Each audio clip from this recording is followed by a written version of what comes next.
Hello everyone, welcome to Men on Fire. My name is Mike Aren, a former mechanic and engineer turned transformational teacher.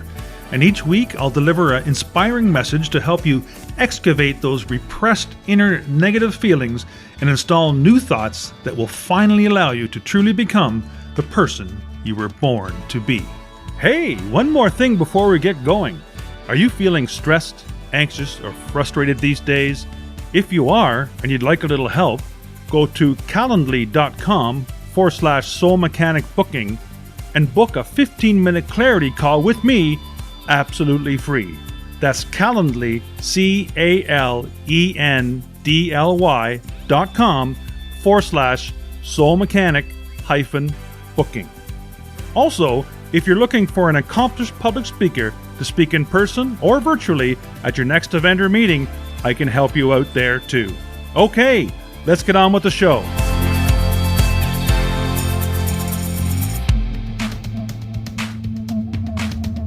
Welcome to another episode of Men on Fire here on Soul Mechanic TV and Soul Mechanic Radio.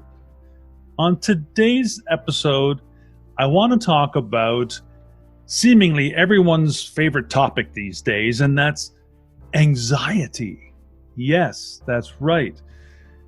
I get that asked many times of me, like, how do you deal with what's going on, Mike? How come you're not so anxious? And I always seem to be so anxious. So how do we deal with the anxiety, the fear, the struggle, and my obsessive mind? I just can't keep not overthinking things. And case in point, I was a couple nights ago or a couple afternoons ago, I was at a friend's barbecue.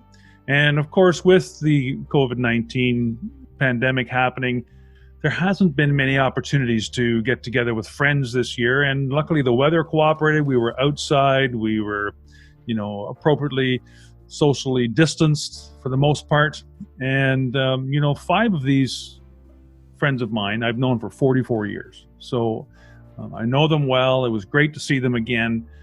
Unfortunately, there was also a couple of people there that were very anxious about that situation, that they were even close to other people, even though we were outside and, for the most part, like I said, staying quite a bit socially distancing properly. So it still brought out some anxiety in some of the conversations that ensued about the coronavirus and COVID-19.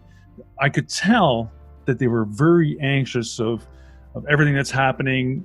They're watching a little bit too much of the news, probably digesting and ingesting all the nuances of every little thing that's happening on TV and in the news. And of course, that leads to becoming anxious because it's predominantly pretty negative news.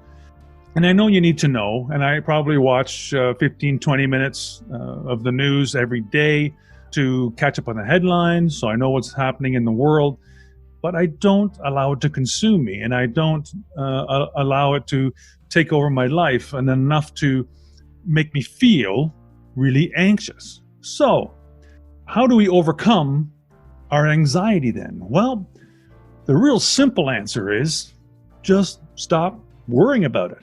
And I know that's such a simple thing, isn't it? But really, worry is like a rocking chair. It gives you something to do, but it doesn't get you anywhere. So, if you could worry enough to solve the COVID problem and develop a vaccine, then hey, I'd worry with you. But we can't. We have to let others that are more qualified than us to go ahead and work on that and get those things done.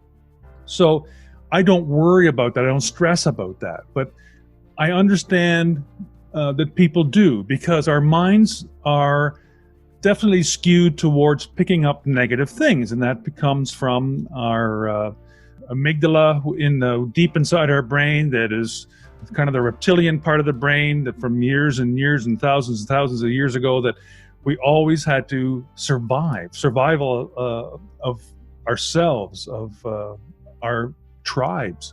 And that was, we were always looking for danger. So those are negative things. So our mind is constantly, or a portion of our mind is constantly looking for negative things. We're scanning people's faces as we walk up to them. Not so much with the masks now. Difficult, isn't it? But, for some kind of look that person would give us that makes us feel, I don't know about this person. Or, they look very friendly, smiling and that sort of thing. Even without thinking about it or realizing it, that's what's going on in the background. So it's quite normal for us to be negative and to think negative thoughts because we're always on the outlook for things that could harm us. So that's fine, but we have to also realize that and don't keep feeding the fire and keep stoking and throwing logs on the fire to keep this negative and anxious fire burning at such an intense level. So most people, when they're so anxious, they're actually trying to stop something. They're trying to stop something from happening or stop themselves from doing something. But really, when all they're trying to do is stop something, they're so pent up about it, they're actually becoming more anxious. It just breeds more anxiety because while you're trying to stop it, you're realizing, I can't stop this. So you're actually getting more anxious. And as a soul and life coach in my business, Infinite Success Academy, I tell people to turn it around the other way and start asking yourself what I must begin to do and start recognizing patterns of unhelpful and unhealthy thinking because they only bring up more anxiety. So today I have 7 big ideas to help you get rid of some of that unhealthy and unhelpful thinking. Now, it's going to be a little bit like a mini coaching course here, okay? I'm going to bring these ideas out to you, and I have a couple examples. Actually, I have them written down right here in front of me on some of my coaching pages that I give out to folks, and we'll just go through that. I'll ask you to do a little bit something on each one. So, number 1 is predicting the future. And we all do all 7 of these things, but we do this one quite a bit, don't we? So we say to ourselves, what could go wrong now? What could go wrong with what I'm doing? I mean, something could go wrong no matter what you do, right? I mean, you could get up and get yourself a glass of water and you stub your toe.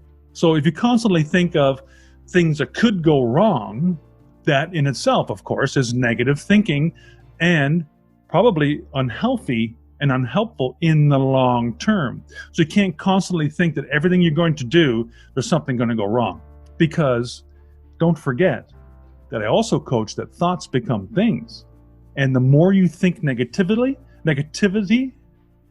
thoughts, then you will also bring those thoughts to fruition because your mind is thinking that and you're putting that out to the universe.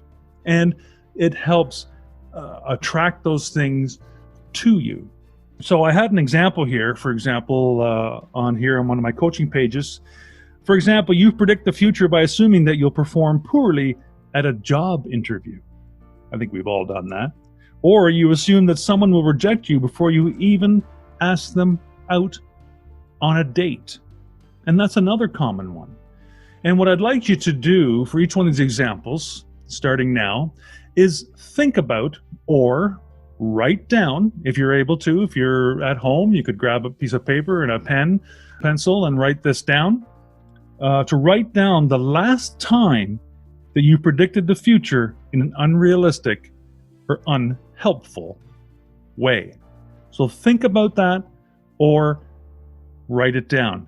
If you happen to be driving your car right now or you're indisposed and can't do that, come back and listen to this podcast or watch the video on YouTube again, and you can go through these quickly and fast forward and go through these quickly and then find out what you should do and think about that and write those things down so that it helps you realize later how to stop some of that unhealthy and unhelpful thinking, which leads to anxiety.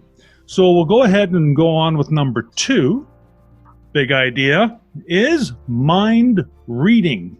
So you're trying to read other people's minds. What are they thinking of me or what I did or what I wore or how I look?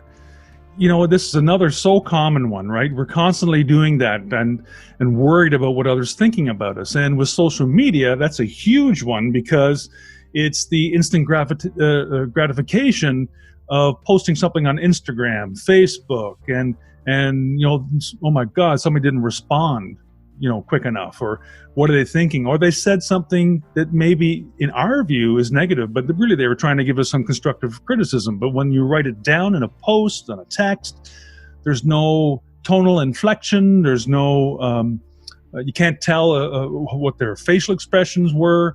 So they may have meant it in a different way. And we've all, read messages that we said we're a little bit taken aback and they really didn't mean it in that context, right? So an example of this, for example, is, I love this one because I've had it happen. My boss thinks I'm stupid. And I'm sorry for laughing, but honestly, like, you think of that just because they might roll their eyes and, turn and walk away. But many times it's because they just heard that message before, or they've heard that saying before, especially when you just start a job and you're asking maybe silly questions in their eyes, right? But they don't really think you're stupid. They just go, oh my God, that question again, type thing. Or my work colleague is ignoring me, but he or she just has other things on their mind. And that happens as well. And you all know that. I mean, our personal life affects us at work too. So what's happening in our lives, we have no idea what's happening in other people's lives when we talk to them and we meet them, or we go to work and converse with our coworkers and peers. We don't know really what's going on in their personal lives. So little things could really bother them, and then they snap or they respond unfavorably. But it's not that they don't like you, right? And so, but we read into it. So we start to read their mind. What did they think about that? What did they not like what I was wearing? Did they not like my shoes? I showed them my new car I bought. They didn't even like that, or it seemed like they didn't like it. So we're overthinking again, and we're trying to read their mind. And again, if you could write down, or at least think about the last time you made an assumption or jumped to a conclusion about what someone else was thinking without any real evidence to suggest it was true. And that happens to all of us. So write down, or at least think about some time that happened to you. So number 3 on the list that is unhealthy and unhelpful thoughts that contribute to our anxiety is catastrophizing, which means we're blowing things way out of proportion. We're making mountains out of molehills. And people commonly catastrophize when they're anxious. And when they're anxious about something, they don't know the outcome because, we never know. We haven't got a crystal ball. What's going to happen? Someone says something, and then, oh God, we sit there and stew for a while because, oh my God, what about this? What if that? What if this happened? What if that happened? What if she did that? What if he did that? Then I would say this, and then she would say that, and then I would say that again. We're playing out a role, a movie in our mind, exchanging words, and I would do this, and I would do that, and she would do that, and I would say this. Like it's so common. That's role playing, and that's what we do. But we build it up to such a level that it's becomes a catastrophe, and the whole thing blows up. And things are never, ever as bad as they seem. Never. If you could just think about it and take stock of what's actually occurring and realize the reality of the situation, and that you are 100% responsible for every action you take in your life, which causes the results, by the way, then you just have to relax, think about what you need to do next, and then act appropriately. And for example, I have here written on one of my coaching forums is assuming someone hates you because they didn't reply to your text within 10 seconds. We touched on that a little bit ago too, didn't we? Or you expect to lose your job because of a simple mistake that you've made. And I know people that have said that. Oh my God, I hope I don't get fired. I just did this. And I say, you kidding? Like, people make those silly mistakes all the time. Yeah, but they they let somebody go 3 years ago for something else. And well, you don't know that scenario, and you don't know that person's production or what they did or how they were looked upon as an employee. But you do know you, and you're probably a pretty good worker or employee and very valued. So by making a silly mistake, that doesn't mean you're going to get fired, right? So again, if you could write down or at least think about the last time that you blew something completely out of proportion in your mind, and how did you feel afterwards? So number 4 on the big list of things that you make us think unhealthy thoughts and unhelpful thoughts that cause anxiety is focusing on the negative. And we touched a little bit on that near the beginning, didn't we? So we're focusing solely on negative things. And of course, as we mentioned, we're wired that way. We're wired as human beings because we are, still part of the animal kingdom, really, in that regard. And animals are always looking out for negative things too. I mean, just the other day, and I'm so blessed to be able to live with my wife here at a waterfront home, and we were on the front porch facing the water, and we have some rocks that kind of jut out, and the water level is getting a little lower now this time of year, and then about 4 or 5 geese were on this rock, and overhead flew a bald eagle. Beautiful sight to see.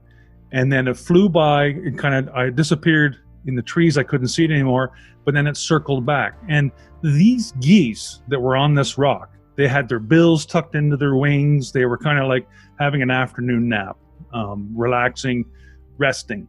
Well, when that eagle flew over, man, those necks were straight up and they were squawking and, like taking really close attention to this, bird of prey, probably one of the largest birds of prey in the world, flying over just in case they maybe were going to become a meal. So that's their response too. And, but you know what? Probably within 30 seconds, they were back with their bills tucked within their wings. So the eagle had left, found something else to eat, or moved on. Whatever the case was, I couldn't see it because it flew down further down the lake. But that goes to show you how quickly, because they don't have this constant over-obsessive mind thinking about things, right? So they very quickly became alerted and then relaxed, and were totally relaxed, right back to where they were. But we lose that ability because our mind starts to play out these roles and scenarios that are catastrophic, of course, as we just talked about. And that makes things more negative and breeds these unhealthy thoughts and unhelpful thoughts, which just breeds so much more anxiety. So if we would just calm down a little bit and see what's actually happening and taking place and take stock, then it's not as negative as we think.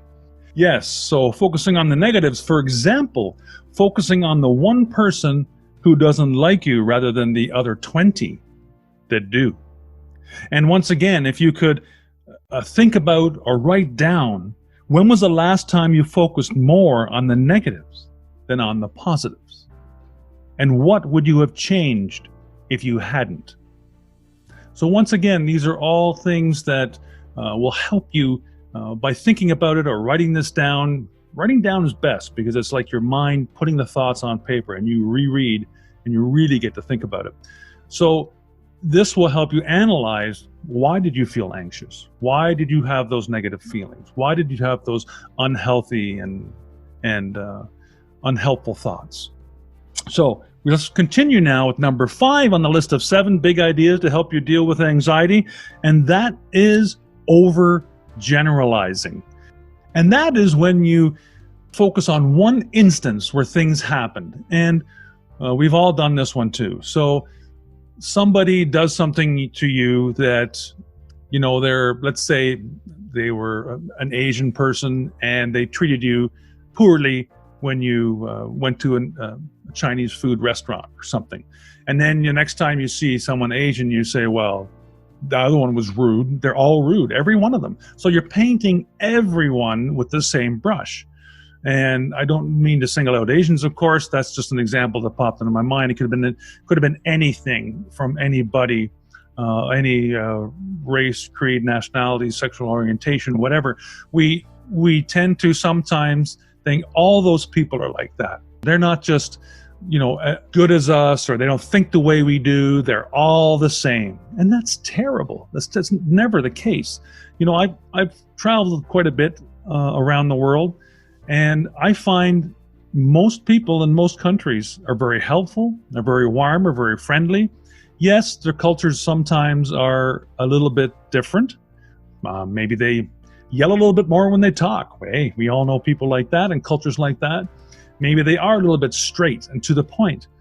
And, there's nothing wrong with that either. We don't always have to beat around the bush and expect people to treat us with kid gloves, right? But they still are there to help. They're still, if you ask them, most of them will give the shirt off their backs to help you out. Yes, there's some undesirable people that perhaps you are very negative, and you don't want to deal with those people, but that's just like here in North America too, isn't it? So it's not the same. You can't paint everybody with the same brush. It just never works out. And that's what we do when we overgeneralize. And I have an example here that just because one ex-partner cheated on you, you believe that all men or all women are bad. And that happens many times. I even had that same fleeting thoughts of assumption when after my separation from my wife that I dated a few other women and things weren't working out. And there were similar instances that kind of took place in all those three scenarios. And I was saying, well, women are all the same. They're, deep down, they're all sisters. They're all the same. They think the same way. But I didn't realize until there was more reflection that it was me, the way I was, that was causing the same reaction from those women that were, they grew up in the same societies right around here, so they had the same beliefs and viewpoints and things, but I was the trigger there, right? I was the common denominator. So you can't just blame everybody for those sorts of things. And that's the example I have there for overgeneralizing. And once again, if you could take a moment to think about or write down, how did you feel about yourself or the world the last time that you overgeneralized a situation or a group of people? Okay, we're going to move on to number 6 on the list of 7 big ways to help you deal with your anxiety and get rid of some of those unhelpful and unhealthy thoughts. And the number 6 is worst case scenario thinking. We constantly think of the worst case scenario, and we try to predict the worst case, don't we? It goes a little bit back to reading someone's mind, but we try to predict what's going to happen, and our minds constantly go to the most negative outcome. And have you noticed that a lot of this focuses on negativity, right? We go to the most negative outcome first as the worst case scenario that could happen, and we figure that out. But you know what? Even if you do that, then that's the worst case.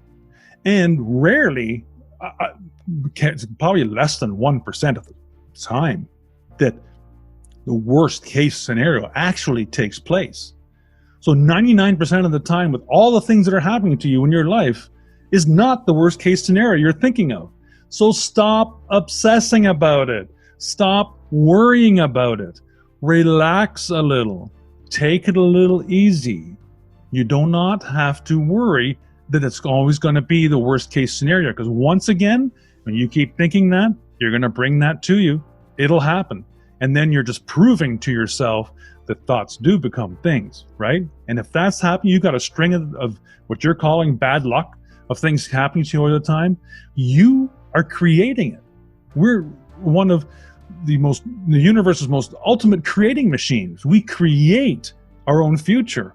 We can create our own future as we move forward. with our thoughts, our beliefs and perceptions in life. And you have the power to change that around. So by thinking of the worst case scenario, that's what you will receive. So I have here written down, for an example, you're asking to give a presentation to a group of people, and you think, I'm going to get in there and completely mess this up, even though you've given many successful presentations in the past. So there's another good point.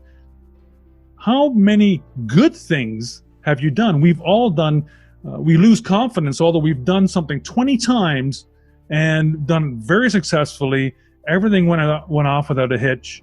And then we have one bad presentation and oh my God, like, it's the worst case scenario next time. It's going to happen again. It's going to happen again and again. I can't get this out of my mind. Well, it probably is going to happen again if that's what you're focusing on.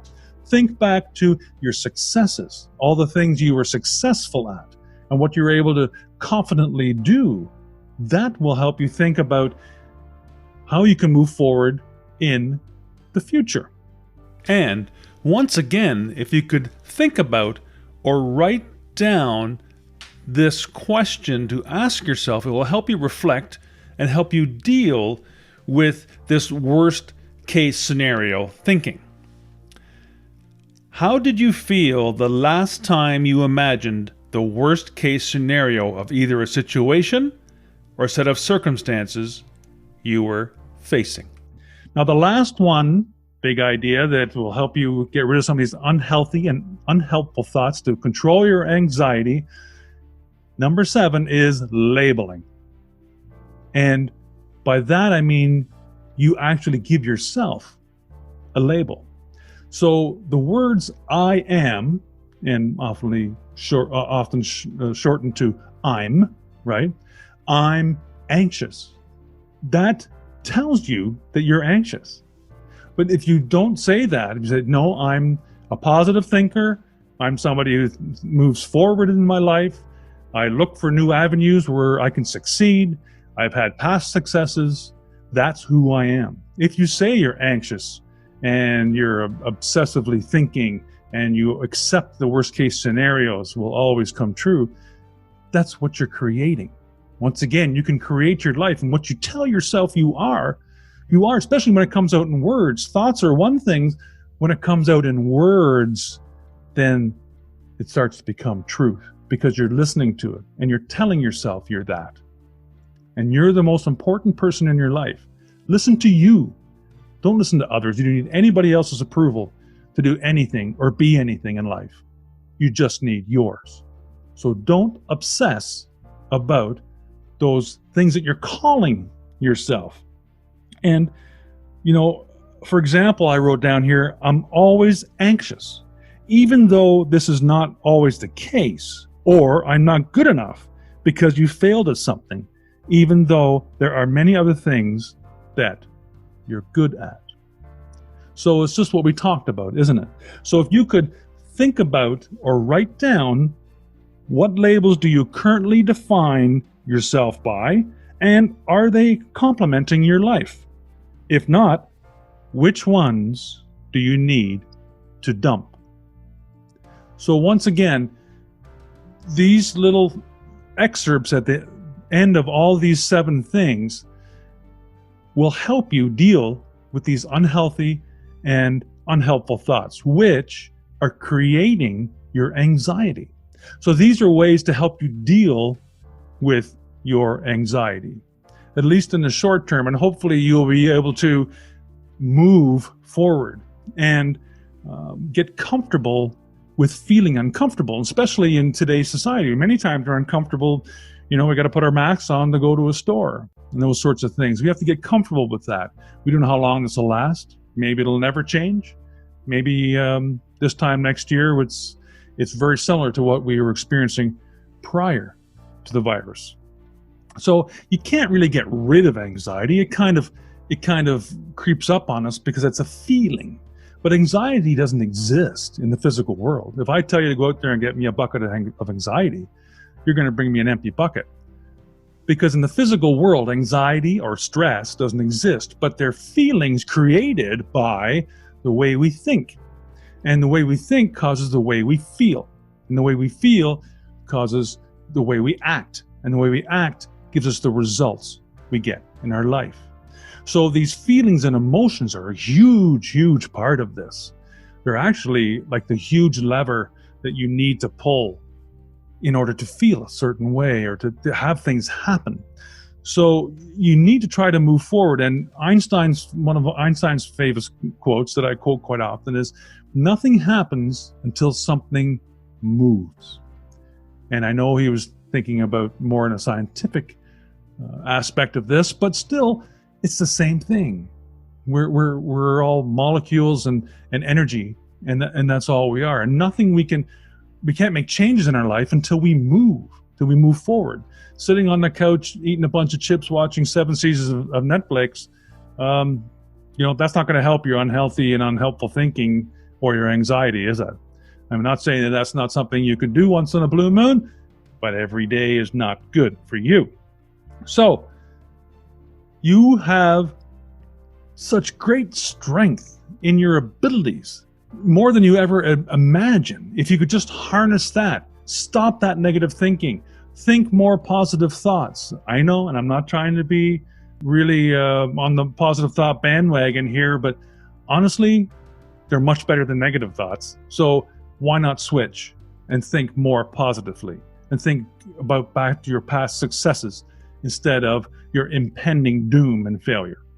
So I hope that having this discussion, and if you at least think about or write down some of those things that we talked about at the end of those 7 big ideas, this will help you get rid of some of those unhealthy and unhelpful thoughts and help curb your anxiety. And I hope this message comes through to you and it helps you in some way. And I look forward to seeing you again here on Soul Mechanic TV and Soul Mechanic Radio. Bye for now.